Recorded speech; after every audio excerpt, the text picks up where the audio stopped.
மயிலாடுதுறையில் விஜயகாந்த் நினைவாக பொதுமக்கள் 500 பேருக்கு பொங்கல் கரும்பு வழங்கி தேமுதிக நிர்வாகி 15 நிமிடங்களில் அத்தனை கரும்புகளையும் பொதுமக்கள் அள்ளி சென்றனர். மயிலாடுதுறை சின்னக்கடை தெருவில் வைத்தியலிங்கம் என்பவர் காய்கறி கடை நடத்தி வருகிறார். நடிகர் விஜயகாந்தின் தீவிர ரசிகரான இவர் விஜயகாந்த் கட்சி தொடங்கிய பின்னர் கட்சியில் அடிப்படை உறுப்பினராக இணைந்து தற்போது மாநில செயற்குழு உறுப்பினராக உயர்ந்துள்ளார். இந்நிலையில் இவர் பொங்கல் திருநாளை முன்னிட்டு தான் நடத்தி வரும் காய்கறி கடை வாசலில் விஜயகாந்த் நினைவாக பொதுமக்கள் 500 பேருக்கு இலவசமாக கரும்புகளை வழங்கினார். முன்னதாக அடுக்கி வைக்கப்பட்ட கரும்பின் மீது விஜயகாந்தின் உருவப்படத்தை வைத்து மாலை அணிவித்து மலர்தூவி அஞ்சலி செலுத்தினார். மயிலாடுதுறையில் பொங்கல் கரும்பு ரூபாய் 30 முதல் ரூபாய் 50 வரை விற்பனை செய்யப்பட்டு வரும் நிலையில் இந்த கடையில் இலவசமாக கரும்பு வழங்கப்படுவது குறித்து தகவல் அறிந்த பொதுமக்கள் சில நிமிடங்களிலேயே பெருந்திரளாக அங்கு கூடினர்.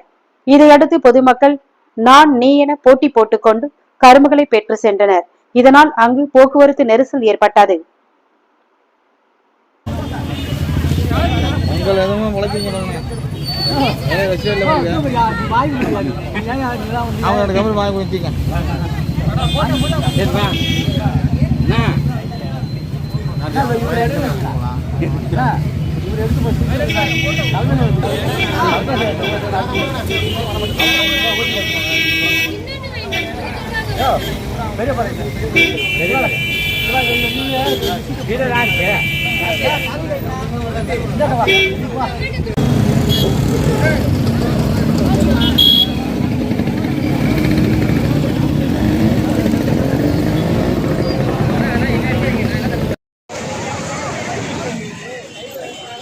அந்த வண்டியெல்லாம் நோக்க சொல்லுங்க.